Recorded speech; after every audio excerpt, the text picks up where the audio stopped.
ভাই শুনতরা ভাই শুনতরা মান ভুঁয়ে আমে সাই খরা তাও সবারেরই যে মন ভরা শুনতরা ভাই শুনতরা মান ভুঁয়ে আমে সাই খরা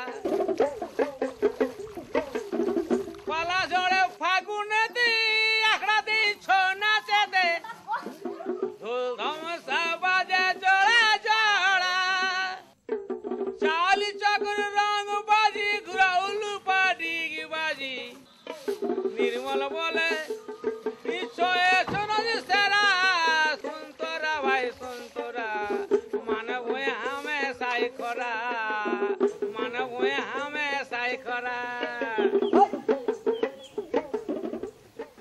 পুরুলিয়া জেলাতে টাঁড় বা আনডিউলেটিং টেরেনের জন্য টাঁড় বা বাই জাতীয় জমি প্রচুর আছে। এই টাঁড় ধরনের জমিতে জ্যৈষ্ঠ মাসের শেষের দিকে আষাঢ় মাসের পহিল মানে আষাঢ়ের শুরুতে এই টাইমে এরা দেশি থুপি বলে, ওরা থুপি ধান করতই বা করাটা আস্তে আস্তে বন্ধ হয়ে গেছিল। এই থুপি ধানটাকে এটাকে আবার প্রমোট করা হচ্ছে।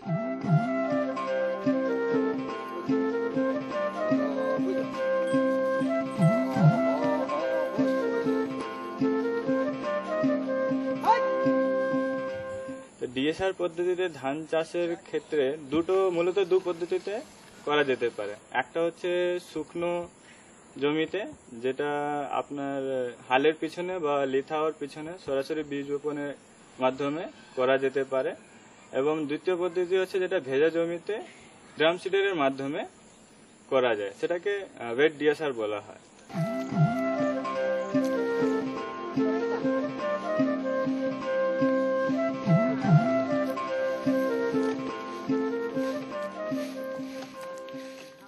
এই যে জমিটা দেখা যাচ্ছে এখানে এটা করছে, এটাকে বলছে ড্রাই ডিএসআর, মানে সরাসরি বীজ বপন করে যে চাষটা করা হচ্ছে এটাকে শুকনো জমিতে করা হচ্ছে।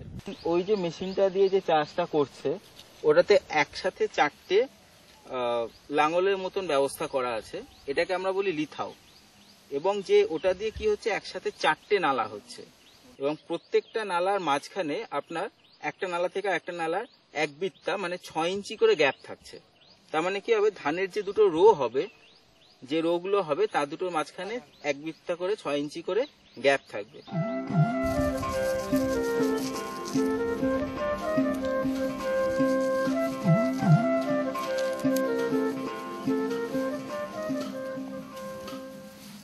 আরেকটা যেটা জিনিস হচ্ছে যে এই ধানটা মোটামুটি 1 বিঘা জমিতে লাগাতে 2 ঘন্টায় লাগানো হয়ে যাবে, এবং সেটাও মাত্র 3 জন লোকের দরকার হয় এই ধানটা এখানে 2 বিঘা জমিতে লাগাতে। এবং ধানের পরিমাণও বিঘাতে এটা 5 থেকে 7 কেজি মতন বেশি লাগে।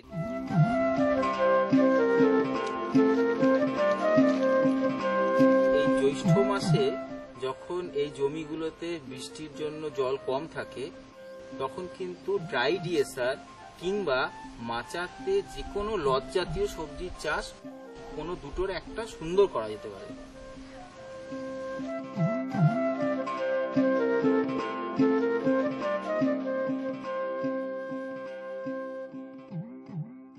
এই যে টেকনোলজিটা এখানে আমরা দেখতে পাচ্ছি, এই টেকনোলজির ইতিহাস কি? প্রধান অ্যাজ এ প্রফেশনাল অর্গানাইজেশন আমরা কি করি, আমরা লোকাল টেকনোলজি স্ক্যান করি, এলাকায় ফার্মার্সরা কি টেকনোলজি নিচ্ছে, ইউজ করছে এবং তার অ্যাডভান্টেজগুলো আমরা দেখি। তো ওইটা যখন আমরা দেখছিলাম এবং পুরুলিয়ার সঙ্গে কন্টেক্সচুয়ালাইজ করছিলাম, তখন পুরুলিয়ার যে সিনারিও আছে, যে এই জমিগুলো সব আমরা বলি বাঁধ, আর এটাকে এরা মূলত ধান জমি বলেই এরা করতে। নাও এটা কিন্তু ধানের জন্য সুটেবল নয়, এই জমিটা আপনার বালি ভাগটা বেশি আছে আর এখানে জল খুব তাড়াতাড়ি নেমে যায়, তো it is not suitable for rice. এর সুবিধা হচ্ছে এটাই যে ধান না করে যদি অন্য ক্রপে রিপ্লেস করা যায়, লাইক ভেজিটেবলস, সবজি যদি করা যায়, তাহলে এটা হচ্ছে most suitable kind of land, সবচেয়ে ভালো এখানে সবজি হতে পারে। তাহলে আমরা ভাবা শুরু করলাম যে কিভাবে কোন কোন ফসল করা যেতে পারে যেটা জমির উপরে থাকবে না। তো সেই ক্ষেত্রে এই যে ক্রিপার, যেটা লত জাতীয় যে ফসল, এইটাতে আমরা নিয়ে আসলাম। কতটা জমি আছে এখানে? 5 ডিসমিল। কি লাগা আছে এখানে? এখানে আমি নানুয়া লাগিয়েছি, একটাতে বীজ দিয়ে আছে 3টা করে। তিনটা করে বীজ দেওয়া আছে, সেগুলা আমরা এই সোজা সোজা সারি সারি করে লাগানো হয়েছে। আর এই জন্য যে সারি সারি করে দেওয়া থাকলে সেই সারি সারিয়ে তো ঝাঁকগুলা দিতে হবে। তারপর লাইন মেনটেন করার পরে আমি প্রত্যেক ডুবুলিতে 3টা করে সারিবদ্ধভাবে বীজ দিলাম। বীজ দেওয়ার পরে আমি ঠিক যখনই আমার 4 থেকে 5 পাত শশা হয়ে গেল, তখনই আমি সেই খুঁটি গাড়ালাম। আমার 111টি বাঁশ লেগেছে, আর সুতো লেগেছে 1 কেজি 800 গ্রাম, আর পেরেক লেগেছে 125 গ্রাম ইঞ্চি, আর খুঁটি লেগেছে আপনার 45, আর এই জিআই লেগেছে আপনার 4 কেজি থেকে 4.5 কেজি 10 ডেসিমিলের জন্য। 6 ফুট করে কাটেছি পার খুঁটি, প্রত্যেক খুঁটি এক লেভেলে 6 ফুট করে কেটেছি। তারপরে আপনার এই যে খুঁটির পরে যে আমার স্টে টান দেওয়ার পরে আমি জিআইটা নিয়েছি, তাহলে আমার তারপরে এটা চলে গেলে আমার এই খিচুনিটা ভালো থাকবে, মানে পুরো টান টান থাকবে। এটা আপনার 2 দিন লেগেছে দাদা, 4টা লেবার মোট লেগেছে। স্বামী স্ত্রী যদি থাকে তো 2 দিন লাগবে। এখানে লক্ষ্য করার মতন বিষয় যেটা হচ্ছে যে যারা কিন্তু এই বাইর জমিগুলোতে জ্যৈষ্ঠ মাসে মাচাতে সবজি করেছিল, তাদের লট আষাঢ় মাসে এখন কিন্তু মাচাতে চড়ে গেছে। কিন্তু যারা এই বাইর জমিগুলোতে পাশেই সাধারণ পদ্ধতির ধান করবে বলে অপেক্ষা করছিল, আষাঢ় মাসে এখনো পর্যন্ত ওদের কিন্তু জমিটা খালি পড়ে রয়েছে।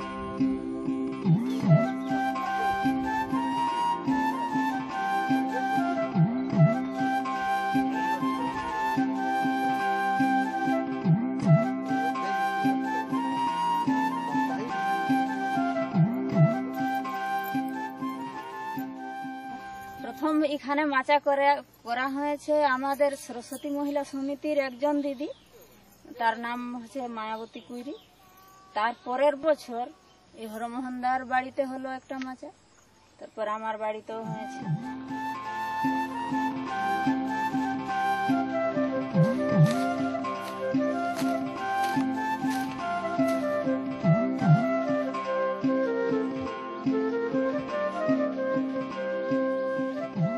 গত বছর প্রায় 5-7 জন এসেছিল। এই বছর তাদের লাভ দেখে নিয়ে প্রায় 70-72 জন গ্রুপের এখানে চাষি চাষ করেছে।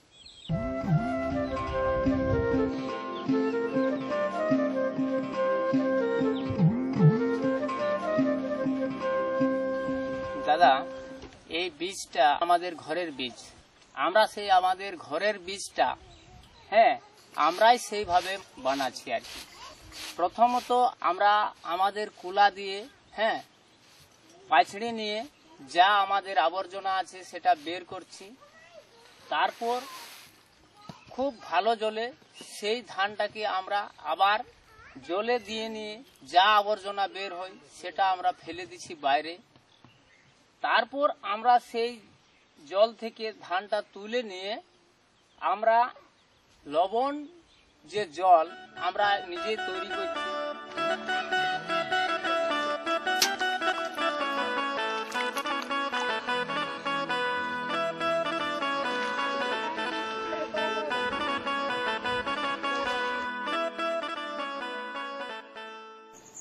আর এই আগে আমরা এই ড্রাম সিজারটা আমাদের ব্যবহার ছিল না, এই বর্তমানে এই ড্রাম সিজারটা এসছে। আগে আমরা হাতেই এমনি করে দিতাম ফুট হিসাবে। এই ড্রাম সিজারটার কাজ হলো যে আপনার এইটার যে ফুটোগুলো আছে, ফুটোগুলো তো অনেকগুলো আছে, তাই ইয়ার করার জন্য মাপটা সঠিক রাখার জন্য কিছু ফুটোকে বন্ধ করে দেওয়া হয়েছে, যাতে 7 ইঞ্চি 8 ইঞ্চি করে দূরত্বটা হয়। এই জমিটাতে আমার 10 থেকে 12টা কামিন লাগে। এছাড়ার পদ্ধতির মেশিনটাতে দেখা যাচ্ছে যে আমরা যদি চাষ করি তাহলে ওই যে 12-13টা কামিনের ইয়াটাও বাঁচছে, লেবার কস্টটা। আর সেই সঙ্গে হচ্ছে যে এটাই 1-2 জন কাজ করলেই আমাদের এটা হয়েছে।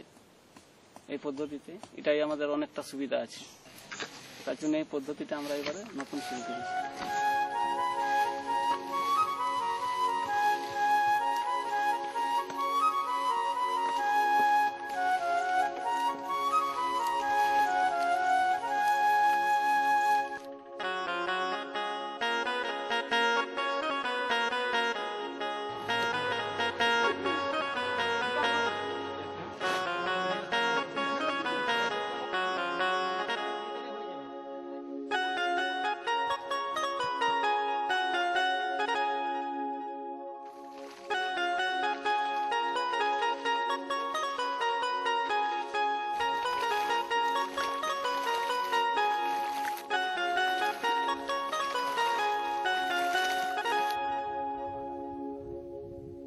এখন আষাঢ় মাসে জ্যৈষ্ঠ লাগানো ডিএসআর ধানটাতে যখন প্রথম কর পড়ছে, দেখবেন মাচাতে কিন্তু ইতিমধ্যেই ছোট ছোট ফল আষাঢ় মাসে এসে গেছে।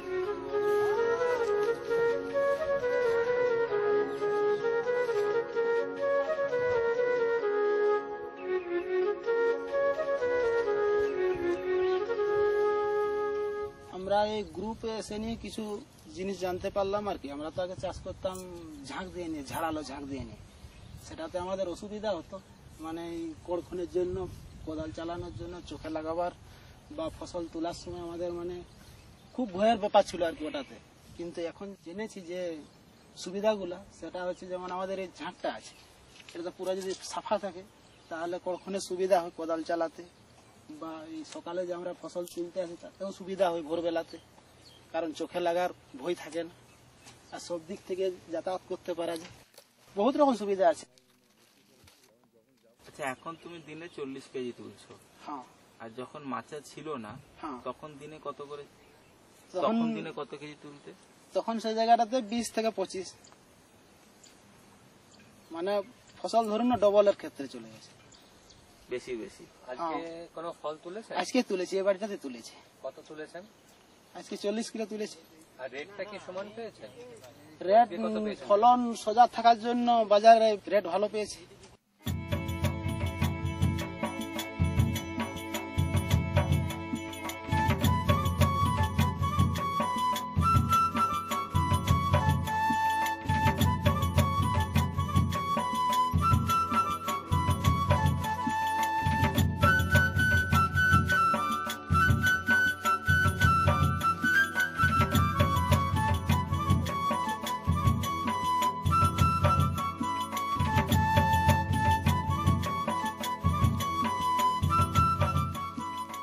লাউতে আমার ধরুন 30 দিনে আমার 30 মণ লাউ হয়েছিল। সেই লাউটা থেকে আমি মোটামুটি 7 থেকে 7.5 থেকে 8,000 টাকা পেয়েছি। এবং সিম থেকে আমি ওই কি বলবো 5 মাস ফলন পেয়েছিলাম। তো 5 মাসে আমি ধরুন 10 থেকে 12,000 টাকা পেয়েছি। মোট আমার ধরুন 20 থেকে 22,000 এই জমি থেকে আমি তুলেছি। এবং আমি ওই খরচাতে, ওই যে আমাদের মানে 2500 টাকা আমি একটা মাচাতে যে আমি খরচ করেছি, সেটা থেকে আমি আশা করছি আর এক বছর আমি ওই মানে 20 থেকে 22,000 নেবই।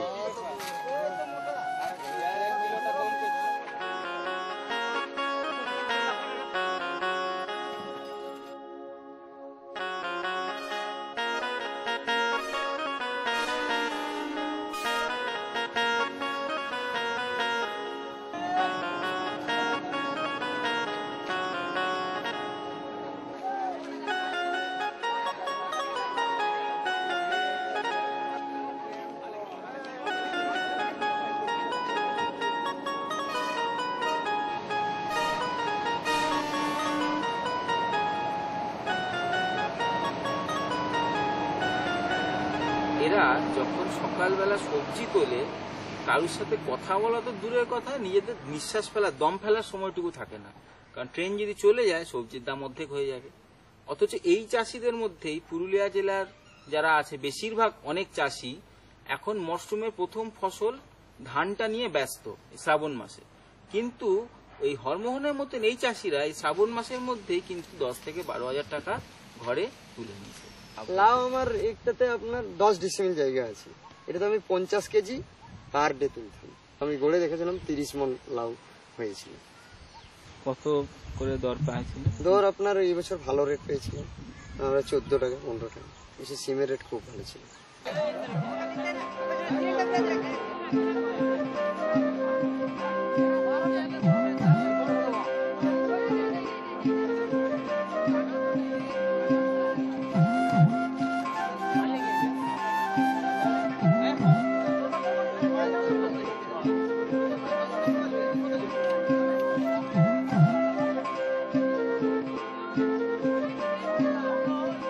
টেকনোলজিটা যে দাঁড়িয়েছে তাতে মোটামুটি আমাদের খরচ যেটা লাগছে আমরা দেখে স্ট্যান্ডার্ড হয়ে গেছে এখন, সেটা হচ্ছে যে আপনার 12 থেকে 15 ডেসিমেল আপনার জমি চলে আসছে এবং তাতে খরচ হচ্ছে 2,500 টাকা। আর একটা বড় সুবিধা হচ্ছে এই ফসলটায়, এই পদ্ধতিতে, সেটা হচ্ছে আপনি যখন একটা ফসল তুলছেন এটা যখন ফসলটা শেষের মাত্রার দিকে চলে গেল তখন হয়তো অন্য একটা শিম লাগিয়ে দেবে, তো এইটা শেষ হওয়ার আগে আরেকটা ফসল উঠে যাচ্ছে, তাহলে 1 মাস টাইমটা দুটো ফসলের মাঝখানে কমিয়ে দিচ্ছে।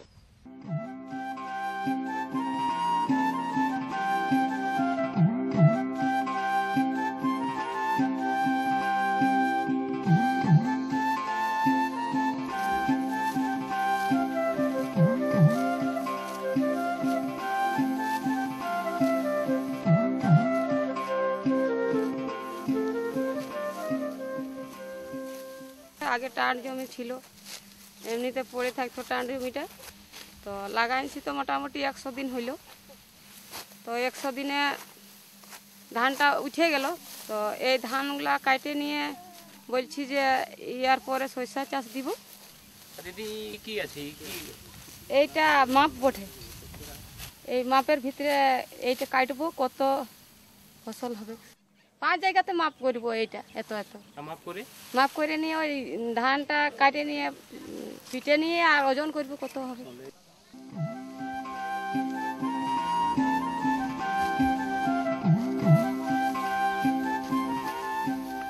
দেখার জিনিস হচ্ছে এই আশ্বিন মাসে বাকি লোকেদের বাইত ক্ষেতগুলোতে কিন্তু ধানটা কাটার মতন হতে আরো দিন 15 লাগবে। ছুটনি ইতিমধ্যে কিন্তু বাইত জমিটা ডিএসআর করার জন্য খালি করে ফেলেছে। তাহলে এবার মাটিতে পড়ে থাকা যে অবশিষ্ট রসটা থাকছে সেইটাকে কাজে লাগিয়ে ও কিন্তু দ্বিতীয় একটা চাষ সর্ষে বা অন্য কিছু করতে পারে।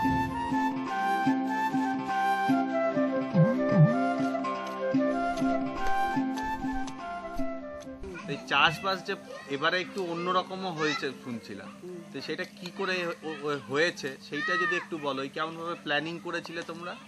এরকম কম সেচে পাহাড়ে পরিমাণে জায়গায় কেমন সবজি হবে আর বেশি জলের সেচে কেমন সবজি হবে সেইটা দেখে আমরা ওই অনুপাতে চাষ করছি।